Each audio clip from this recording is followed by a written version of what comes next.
Hello and welcome back to the channel. Laura here.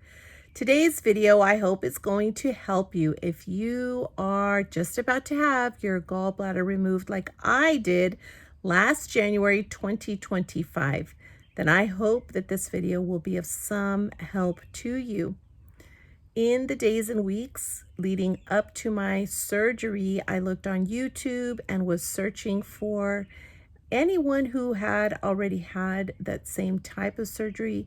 Most of the videos that I found were from people who were younger folks. Now, I'm in my mid-50s, and I realize that as we're getting older, the way that we respond, or the way our body responds to different medical procedures and how we recover is so much different than when we were younger. So if you are around my age, maybe a little older or even a little younger, but you want to have somebody else's 2 cents about it, then this video is for you. The 3 days post-surgery are the snippets of video that I recorded.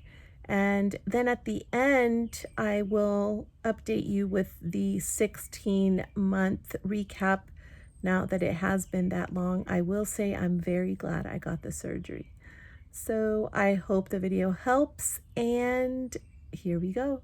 Thanks again for being here. I'll see you at the end. Good morning. This is the morning of my gallbladder removal surgery, the laparoscopic cholecystectomy, maybe. I would like to document walking through this because when I was looking for information on YouTube, I did find a good number of videos from people who had this type of surgery, and most of them were younger folks. I will be 54 in a couple of months, so I'm feeling good, and I check in at 8 a.m. And then the procedure is supposed to last under an hour. I did think about this, and it was recommended to me after I went to the ER. Today is January the 8th, 2025. And last October, I did have to go to the ER because of the pain I was having right under my ribs all the way across, like a burning. And then I just was throwing up and had fever. Now, I had been having that kind of burning pain for over a year and a half, off and on, if I ate certain foods, but did not even fathom that I had gallstones.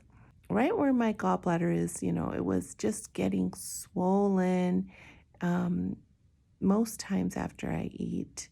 And I just could tell. I thought, I think it's time. I had prayed about this and asked the Lord to help me because I did not want to have an organ removed if it was unnecessary. I try to take good care of myself, and I'm going to up my game after this because I do not enjoy not being healthy. So I will see you in the follow-up after the surgery.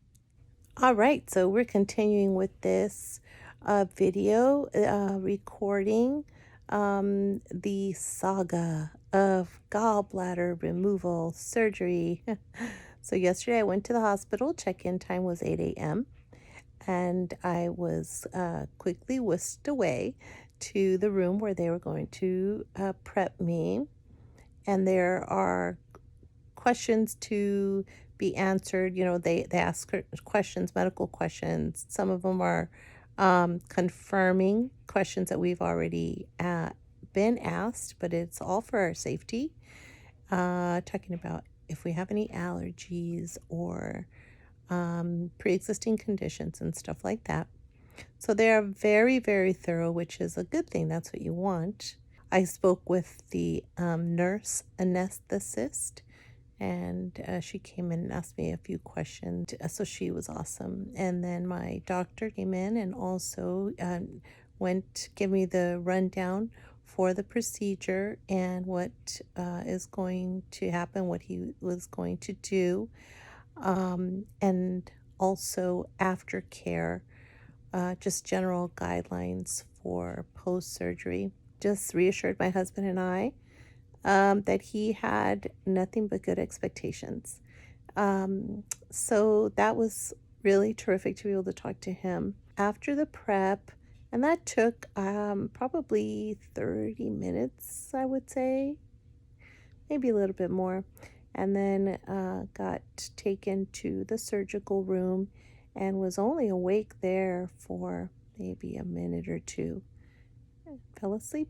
I knew that I was going to be intubated, and others who had made videos that I watched on YouTube had said that their throat was really very, very achy afterwards and so dry, and some said they even were experiencing some pain. I am very happy to report that I didn't have any of that. It was dry, like my throat was dry, my mouth was dry, but no pain, no discomfort. So that was awesome. So I was there in the recovery. I don't know how long, probably an hour.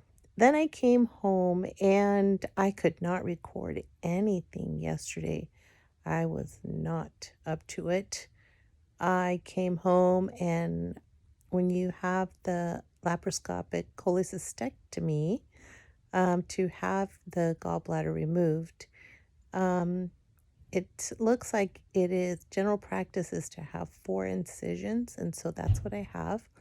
I have the 4 incisions, and yesterday, because of the CO2, this is my understanding. I am no medical professional whatsoever, but my understanding is that the carbon dioxide that they pump into your abdomen in order to be able to see everything and be able to do the surgery is absorbed into our body, and then it must be expelled. And I'm sure it does that in different ways. My theory is that when I was throwing up the 3 different times yesterday, that maybe it was partly because of that. I know it was bile that was also being purged, but it tasted terrible. And at that time, I took the medicine for nausea and vomiting. It is a dissolve kind of small little pill, and it dissolves on in the mouth, and then it lasts 8 hours, and that helped me a lot. I didn't throw up anymore after that. I did need assistance from my wonderful husband, who has just been my angel, him and my sons. If there's anyone who ever has to go through with this, please make sure you have a person who is going to care for you. You need help when you are discharged from the hospital, and the hospital requires that someone be there with you. You cannot be left alone. You've got to have some assistance. I can't imagine being at home after this kind of surgery. And although it's probably considered minor because it's day surgery, you go home the same day, it is still surgery. You go under anesthesia. You have the anesthesia. It's not local. So you need help. You don't want to fall. You're dizzy. I was dizzy. I needed assistance to go to the restroom, to get out of bed, back into bed, and to have someone, my husband, walking with me, because walking is recommended to help with recovery and help the gas for it to get out of your body. I'm able to walk around slowly, but alone. The pain is not too bad. I am taking ibuprofen and acetaminophen off and on. Like one, I take ibuprofen, then Tylenol, then ibuprofen, then Tylenol as needed. The first half of the night was pretty rough. I wasn't able to sleep. But then the second half, after I used the restroom for some reason, was okay, and I was able to sleep. I've only been sleeping on my back. I'm pretty sure I'm not supposed to sleep on my stomach. And in the paperwork that they sent, they didn't say anything about not sleeping on your side, but I don't think it's recommended, and I don't see how it would be comfortable anyway. So that's pretty much it. This yesterday I could not eat anything. The only thing I did eat was a little corner of a banana. And that was in the late afternoon so that I could take the Tylenol so it would not upset my stomach. This morning, I did wake up with an appetite and was able to eat something light. My husband made me a little scrambled egg burrito. I ate the rest of that banana. So I am feeling good today. It looks like, depending on the time a person has the surgery, 18 to 24 hours later, you're already starting to feel better, less dizzy. But everyone's different, of course. So this is day 2, and I hope it's helping someone to just have some information about how it is. I have appreciated the videos I watched. And we will connect again either tomorrow or the next day. So thanks so much. See you later. All right, this is our record. And today is Friday. Had the surgery on Wednesday. It's easier for me to record when I'm laying down. So I do have 4 incisions and the 5th little one. So it's easier for me to record if I'm laying down. I really don't sit down. When I am in my recliner, I'm like halfway reclined. So today is a little over 48 hours after the surgery. My husband was kind enough. He's been taking such excellent care of me. I am in the best hands with him. As far as symptoms, I am continuing to take those deep breaths like I did just now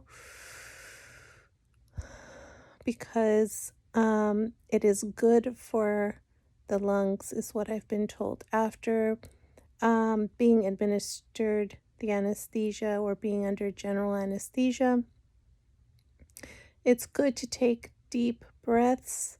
So I've been doing like 5 to 7 at a time.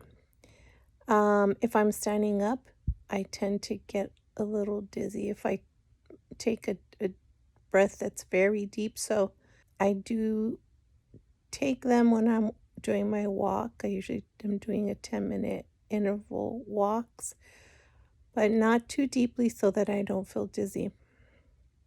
Not been able to go that magic number 2 yet, but according to my discharge paperwork, it's normal for it to take 1 to even 5 days. So I'm not concerned, although I really do look forward to getting back on track. I find, and I want to record this information because this is the kind of information I was looking for on YouTube. And I'm about to be 54. I'm kind of in that menopause era. I mean, not era, but season. I'm not fully into menopause yet, and so that was the kind of information I was looking for. Someone my age going through the same thing I was. Yeah, I just have to be patient with myself because if I do strain, then I get dizzy and I don't want to fall. So just take it easy.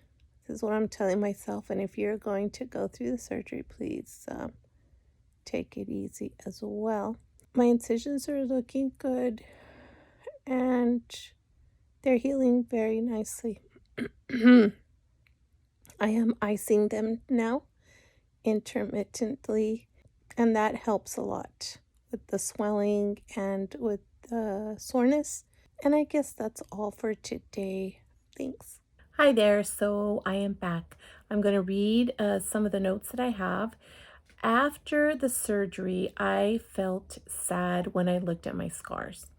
And that's because I felt like I had done this to myself. Now, I did not expect to feel this way, but I am being transparent with you because you have an indication of, maybe something that you might feel and you might not. But I did mourn the loss of my gallbladder. I felt like, oh gosh, God made me with a heart and a brain and all the other organs that I need. And maybe I just did not take good care of my gallbladder. And here I am. And so the scars would make me cry. I felt so sad. And I want you to know that since then, and really only for a few months, since then, though, I don't feel that way anymore. I do still look at the scars and think, okay, I am reminded that to a great extent, I have some control over my health. Now, not completely. We don't have control completely, but I have a good amount of say as to what I eat and how I'm going to take care of myself. So that's more what my scars represent now, is just a healthy reminder to myself. And here are some other points of note. Between February and June of 2025, so that was the 4 months after surgery, I gained 11 pounds. And I found out in July when I went for my physical, and I was surprised. Now, my clothes had started to feel a little tighter, but I realized, oh boy, I need to lose this excess weight. And I began exercising again. I hadn't really been exercising consistently, and I made a plan to lose that weight because although I was feeling much better now that I was able to eat without severe pain like before, as a result of that, I gained weight, and that only made me feel unhealthy and sluggish. Plus, I didn't know it in July yet, but the next month of August was about to usher in the worst perimenopausal symptoms that I had ever had. So I'm glad I started to get healthy and exercise before that time. So by November of last year of 2025, I had lost the 11 pounds and a little bit more. So yay. Now, as of now, I do continue to exercise. I really try to be deliberate about that. And that's because I have committed to my own self to be healthier and stronger so that I can age as comfortably and pain-free as I possibly can. Now it is 16 months after the surgery, and one other note that I think is vital to share is that in these 16 months, now I have been able to eat sugar pain-free, which I had not been able to do for a good 2 to 3 years before the surgery. So yeah, good news is, hey, I'm pain-free if I have a little bit of sugar, but seeing as about 10 years ago, I developed diabetes type 2 and then got healthy, and since then didn't have diabetes anymore. I am aware that I can have a problem with sugar if I am not careful. So I have had to, again, be deliberate and say, I am going to curb and limit the amount of sugar that I eat. I was at a healthier weight, even though I was in pain those years before the surgery. So I'm pain free, but hey, I am telling myself, have the mindset to choose what kind of outlook do I want to have for myself. So yeah, I'm limiting sugar. And I thought that you might want to know that if that is of helped you, some helpful information. So I think that is about all. If you happen to have any comments or questions, please share them with me. Give me a shout out there in the comments. And I'm not a doctor or anything, but I may be able to have some insight. I will include a few links of websites that were helpful to me during this whole process. And if you are going to have this surgery, please know that I am rooting for you to have the best and strongest possible recovery. And I hope the surgery does you a lot of good. So thank you again for being here today and for watching the video. If you think it could help someone else, please consider sharing it. And until the next time that we meet, I hope that you will continue to fix your eyes on the Lord. And over here, I will do the same. All right. I send you love, and I'll see you in the next one. Bye for now.